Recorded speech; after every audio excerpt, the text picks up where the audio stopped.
Okay, hello everybody. Welcome back. I am Amira. I have a special guest with us today, Bruce uh, Poinsette. Did I say that correctly? Yeah, thank you. Writer, educator, and organizer based in Portland metro area. I would like you to let us know any other facets you have within you. I know you're an editor. What else? Who are you? Yeah. So, I like to think of myself just kind of like a very multifaceted writer. So, my background's in journalism. I started off professionally at the Scanner, which is a historically Black newspaper in Portland. And I've been freelancing in a variety of areas, journalism, editorial writing, but also speech writing, work with nonprofits, doing a lot of the behind the scenes stuff. Also, I recently started, getting my feet wet as a writing teacher with the Literary Arts Writers of the Schools program. So, I've been teaching creative nonfiction with them, doing. I've been at Madison. I've been at Gresham. I'm going to be starting a residency this spring at Cleveland. It's funny. My last residency at Madison was hip hop lit, and now I'm at Cleveland. I'm going to be doing a Shakespeare's Julius Caesar class. So, you get to, like I said, you get to really work out that versatility. So, I'm excited about that. But yeah, if people would like to learn more about the variety of services I provide in writing and editing, as well as, I also provide a creative nonfiction course. So you can find that at brucepointsette.com. And if you'd like to support my work directly, I also have a Patreon page at patreon.com/brucepointsette, where I provide videos, podcasts, and also I do monthly community discussions, which are basically, facilitated discussions on some of these topics that we don't always get to, touch on, whether it's in classes or in my, racial justice organizing work, which I'm also a member of Respond to Racism Lake Oswego. So it's an opportunity to kind of dig into these things a little bit deeper. And again, you can support that and, be a part of all that at patreon.com/brucepointsette. Absolutely, absolutely. So, why is anti-racism work important to you? Yeah. So I grew up, like I said, I grew up in Lake Oswego, Oregon. For those who don't know, it's a town very infamous. That even has the nickname Lake No Negro. So, it tells you a lot about it right there. But basically, it's a very, wealthy, predominantly white town. Like I said, has a very deep history of racism. And growing up there, I grew up very, very isolated. One of the, few Black people in the schools I was at, usually the only Black kid in class, and dealt with, both, overt racist stuff, but then a lot of also just subtle systemic racism that, I'm still very much unpacking to this day. I'm 32 years old. So, I'm still working through that. And as a volunteer with Respond to Racism LO, I try and one of the things I do, some of my official titles or jobs are more related to media and engagement. But beyond that, I really am really trying to, be a bit of a support that I don't think I really had, or a lot of kids growing up like me had, as far as just, having someone who's been there and had that experience, you can soundboard off of and is willing to kind of be there and step in some places. So yeah, it's just important to me because I know that when I was coming up, I think I was lucky, honestly. I know a lot of times if you're a Black person growing up in, these predominantly white spaces, especially in places like Oregon, it feels like you get radicalized one way or the other. So if you don't have a lot of, other Black people in your life, and I like to think about it as like really just having like a real presence of Black love in your life, especially like not just in your immediate family, and a lot of people are, you know, adopted, but then also outside of your family. If you don't have that kind of support system, it's very easy to buy into just the almost like casual racism that you deal with and the just culture of exclusion. You know, Oregon, I don't want to ramble off too much, but you know, Oregon's the only state in the union that had a law explicitly banning Black people from settling here. Actually, three of them, actually. And that culture, you can still feel that to this day. It's very much like it's in the air, it's in the atmosphere. Yeah. So we don't even think about a lot of the, you know, casual stuff. And just, you know, I remember going into school, you know, a lot of kids are always, you know, they love to make, you know, the same jokes over again. Oh, I went to public school, mind you, but they asked me, did you only get here because of affirmative action? Like, you know, which is a weird thing for kids to say, like, especially because I was in, you know, these honors and AP classes, and having kids who weren't, like, I don't want to get into like all the elitism of that, but it is a little weird to have the kids who weren't in those classes try and tell you that you don't belong. Right. You know, so you know, and obviously we all know the "can I touch your hair" and all that, you know, so it's just all these subtle ways that you get used to of people basically telling you without explicitly saying you don't belong, just all these subtle ways of telling and showing you. And I just know that that takes a psychological toll. And for a lot of kids, you know, it goes, I was lucky, I had a growth spurt early, so I didn't have to deal with as much physical bullying as I know a lot of peers dealt with. But, you know, there's also that. And, you know, so like I said, anti-racism is just important to me. And trying to be some kind of an intervention. I don't have all the answers. I'm still figuring a lot of this out, but just trying to be a little bit of an intervention that wasn't there for people coming up like me. That's more or less why I do it. That's amazing. And I relate to you. And I'm 42, and this year has rocked my world emotionally in all kinds of ways that I never thought it would before.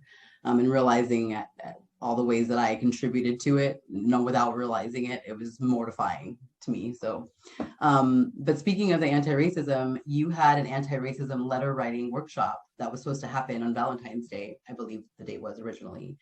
And I wanted to meet with you then to talk about that. And it's going to be coming up again soon. So I would love to hear more about the anti-racism letter writing workshop. Right. So, yeah, it was supposed to happen February 14th, Valentine's Day, but, you know, we had a major snowstorm and a lot of power outages.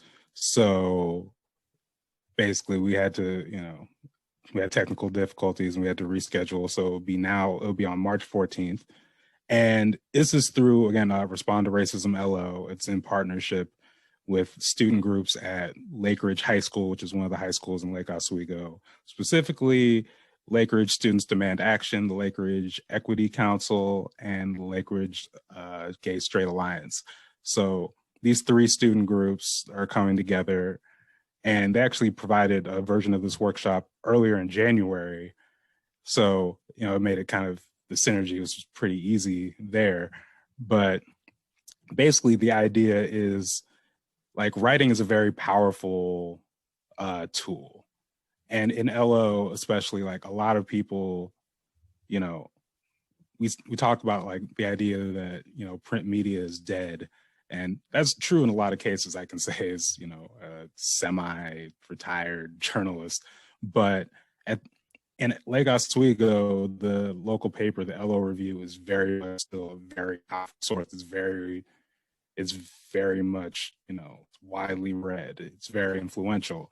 So one of the things we want to do is start using avenues like that, or even like letters, like not even necessarily, like there's letters to the editor, letters to politicians, you know, sending like testimonies to the school board, basically just all these different avenues for, you know, organizing around writing.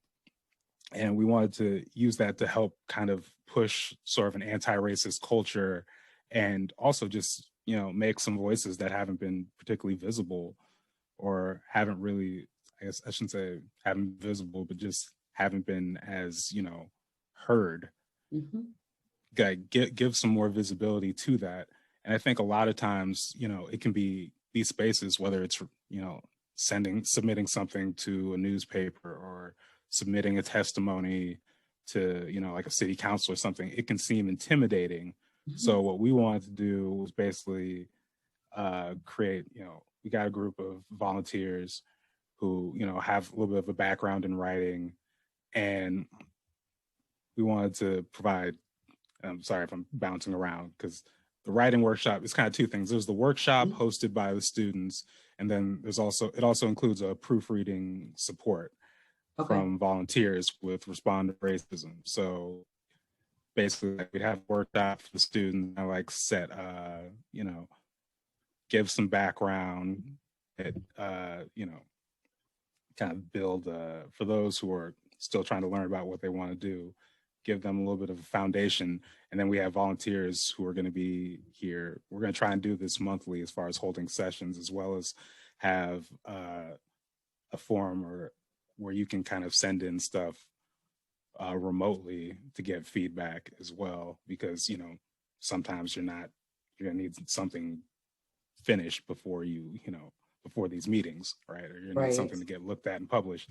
But basically we have volunteers with, different backgrounds in writing, and we're just there to help provide feedback to students. So, hey, this is particularly, they did well here. Maybe you need a little work on the conventions here. This was really strong.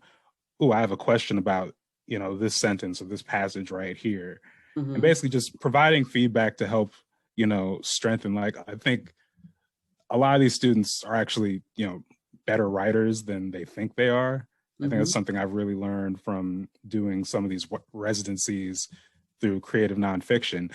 But sometimes it's just a matter of, a little extra feedback, a little extra positive reinforcement, mm-hmm. so that they feel, as confident to take that next step with it and get it published. Right. I know that for me, my junior year in high school, my teacher recommended I, apply to be a student writer at the LO Review. And, I hadn't really thought about, I knew I was a good writer. I was in, honors and AP English, but I hadn't really thought about it professionally or more than just a class. And then I got that opportunity. I applied, I got the job, and I started, seeing my work published, seeing people in the town reacting to my work, a lot of positive, some negative, as you can imagine. It's like Oswego, but seeing that, my work had an impact really made me think, oh, I can see myself doing this. I see real power in this. I want to do more of this. So basically just making sure, especially for young writers who want to, really anti-racism, basically kind of providing some more infrastructure for that. And also hopefully empowering it so it's not just, one columnist or, this one piece, but really providing the support. And so it's building an infrastructure around it. Right. Is this only for students? Yeah. So it's for students right now. That there's, hopefully maybe it serves as a pilot to build out for something bigger. But for the moment right now, we're kind of condensed to just students. So, we work there. Okay. And so are other students welcome, or is it for specific students only? When you say are other students welcome, what do you mean? How can other people sign up to do this letter writing class? If other people wanted to join the letter writing class coming up, how do they join? Right. So yeah, right now it's just LO students. So, okay. Like I said, there might be down the line, it might, if it's working out, if it's traction, might be able to expand it to more Portland area, Oregon type thing. And then, maybe if it's, even bigger, we can do something. But right now it's just, it's condensed to, just, I guess, Cool. Well, if you have an story. adult workshop, I would love to join because it sounds like something I would love to be a part of and learn from.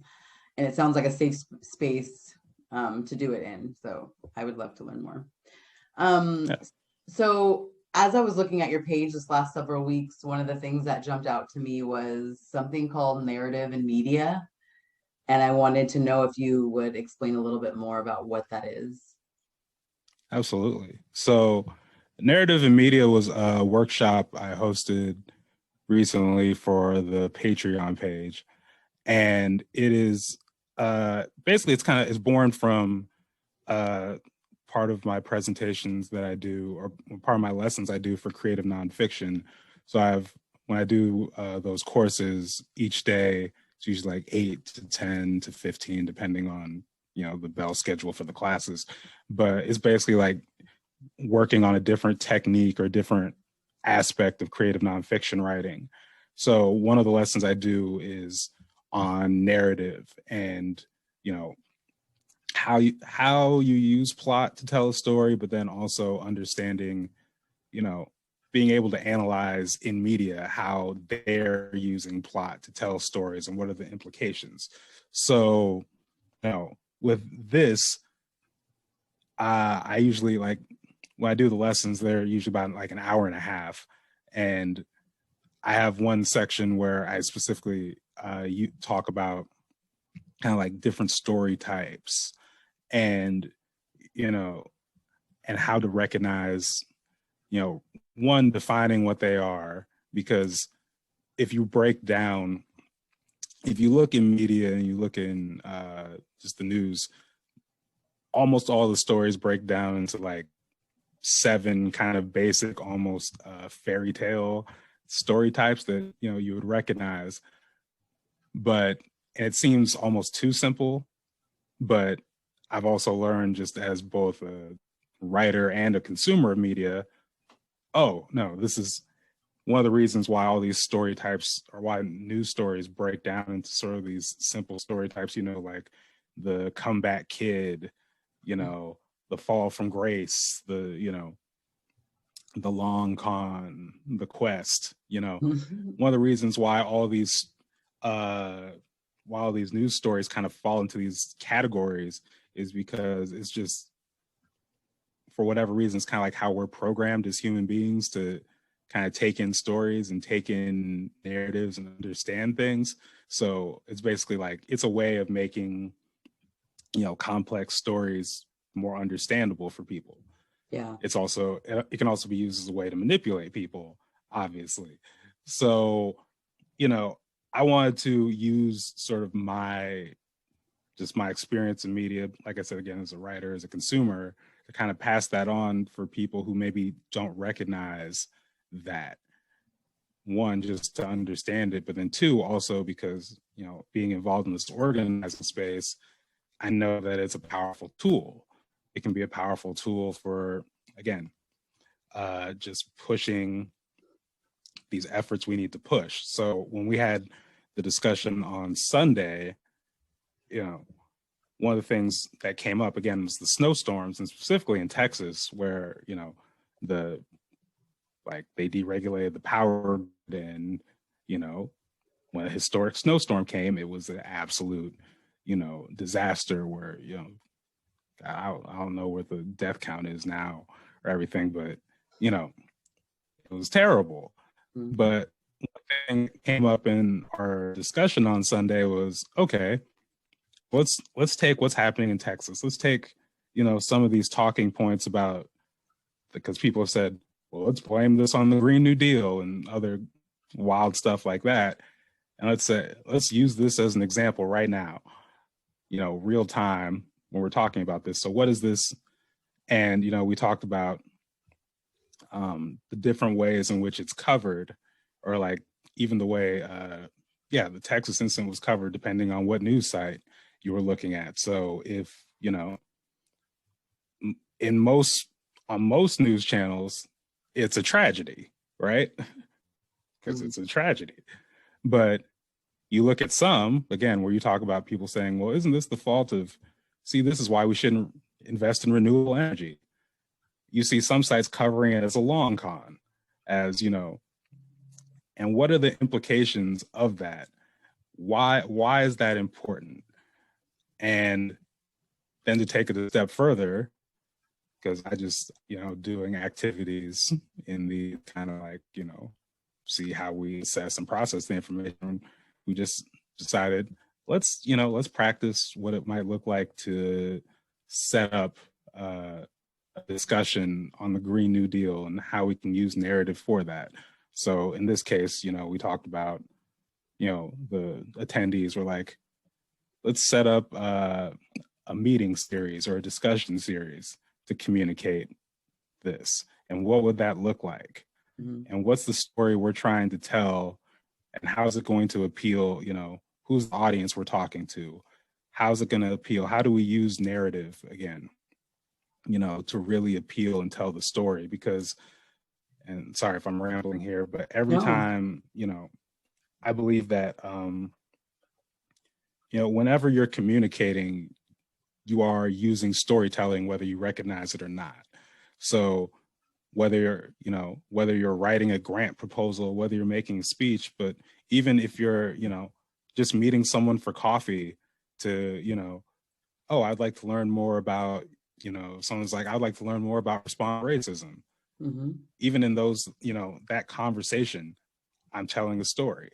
Mm-hmm. I listen to, you know, I'm a big fan of Democracy Now! And, you know, throughout the year, you know, they'll begin every episode with, you know, the basically like the fundraising pledge. But like, if you listen to it, you know, there's a story being told there. It's, you know, we're independent media trying to overcome the monster of corporate media, of, you know, institutional oppression, but we need your support to do it. Like, you know, there's a story there, and it's not just, you know, it's not just for the sake of being creative and manipulative. It's for, you know, we're trying to do something righteous, but, you know, we recognize we're competing for your attention and your ears with everything else that's out there. So we have to tell this story effectively so you will see why it's important to invest in us. So yeah, basically narrative and media, the discussion is kind of taking that and, you know, one, explaining it and kind of showing people, you know, some of the connections maybe they don't readily see, but then also, you know, working through it, usually with something, you know, because I like to take these and hopefully customize them in a way for the audience. So it's like, I don't want you to just have this information just to have it. I want you to be able to apply it. And what's a situation that matters to you where we can apply this so that it sticks with you and that you use it. Yes, I love it. And I'm really excited because I'm in the process of writing a book. And hearing you describe what it is, narrative and media, just the way you describe the breakdown of storytelling in general, I'm excited to hire you as my editor. You might be like, I can't read this crap, I don't know, but I'm still excited to hear your feedback and to learn from you. And I'm just excited to learn more because I'm just now learning how to write, or trying to write for the first time. And what's held me back so many years is just, I'm not a writer. So just going all in and saying, I'm just going to write from my heart and see what happens. So it's nice to meet somebody who has your skill set, and I'm excited just to work with you in the future. So absolutely. One question I always like to ask anyone that I interview is, what is your superpower? So I think my superpower is, so I have two answers for this. The superpower I think I have, which I think is listening. Like I think that's also something that was born out of growing up in Lake Oswego and growing up very, you know, very isolated, is that one of the defense mechanisms I developed was just, you know, just tuning people out kind of, and just not, you know, like I'm a shy person, but like you turn it up extra just because it's like when people are saying, you know, when people are saying wild things to you, it's like I can't respond to all of this. I can't I'm not going to give this all the time of day. That said, while I may not, respond and be, talking and pushing back to everything, I also developed an ability to like really listen, not just to what you're saying, but like seeing like, okay, what do your actions say? What's happening here? How does this, work? And I think even to a more, to broaden it out, just as like, again, to for Black people and people of color in general, we have to,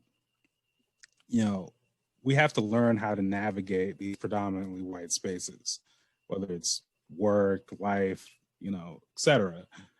And it's not, it's not optional. Like, everyone, we use the example of the police, and, a lot of us have those stories. I know that when I first, I got my driver's license, I had a crash course in, what to do when pulled over. And it wasn't,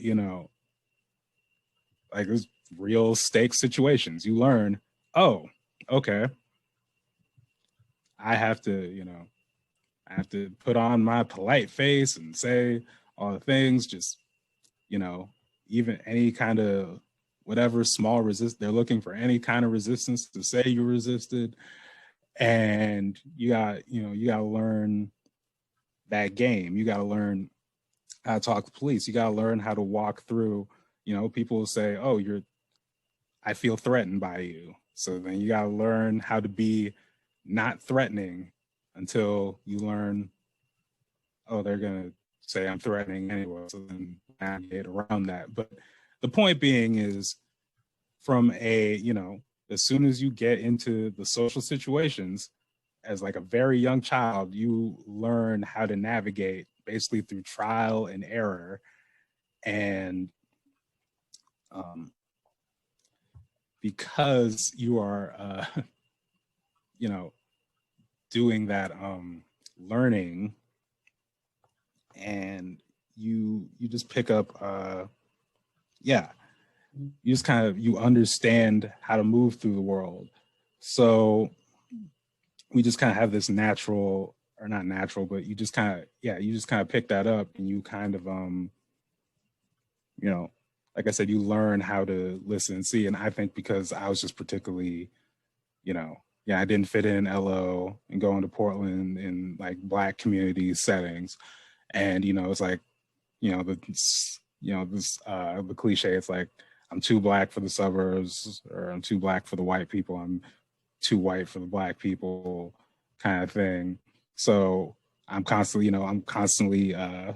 stand out, and it just gives me time to like sit and, listen and pick up on things, do a bunch of reading and all this stuff that, gets me in tune with myself, gets me in tune with, how things move in the surroundings. Again, what people say versus what they do, all that. So that, I think that's helped, especially as a journalist, and in the organizing space as well, because it helps you kind of like cut through certain things. Like we always talk about, assume best intentions, and a lot of these things that theoretically sound good, but sometimes people push that, or sometimes people, there's a lot of, using of code words, and a lot of, just a lot of stuff that's like, okay, yeah, maybe this is well intentioned, but it's still not okay. Or, and being able to like cut through that is helpful, one, for yourself, but then sometimes just for other people who are not as, maybe not as seasoned or experienced in it, but can be like, I know something's wrong. I don't know how to articulate it, but I know something's wrong. And you're able, because you've been listening and paying attention, absorbing these lessons, you can help them, you can help put some words and some language to what they're dealing with. So that's a very long answer. And I will admit, I actually halfway through forgot what the question was.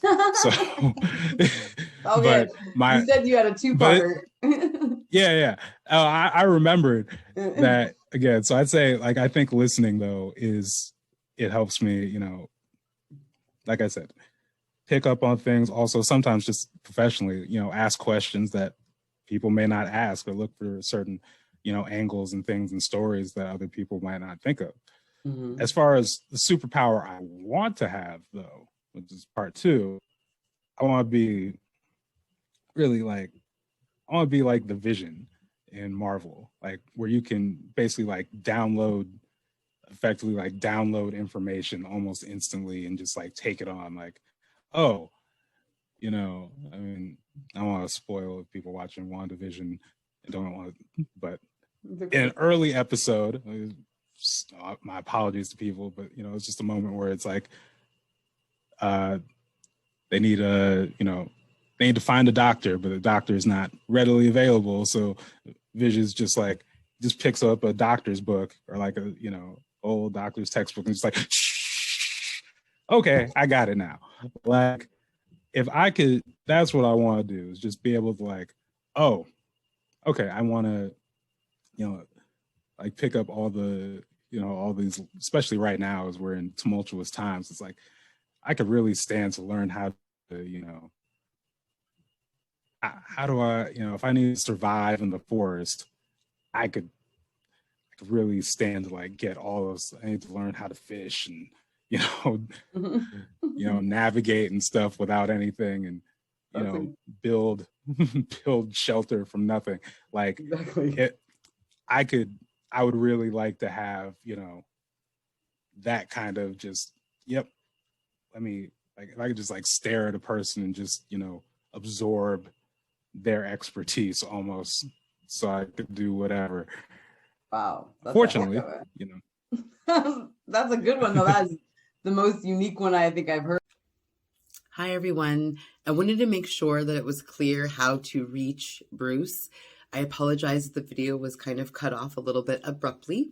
However, to reach Bruce and to support him, you go to brucepoinsette.com.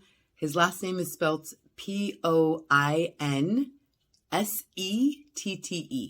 brucepoinsette.com. You can subscribe to his YouTube channel.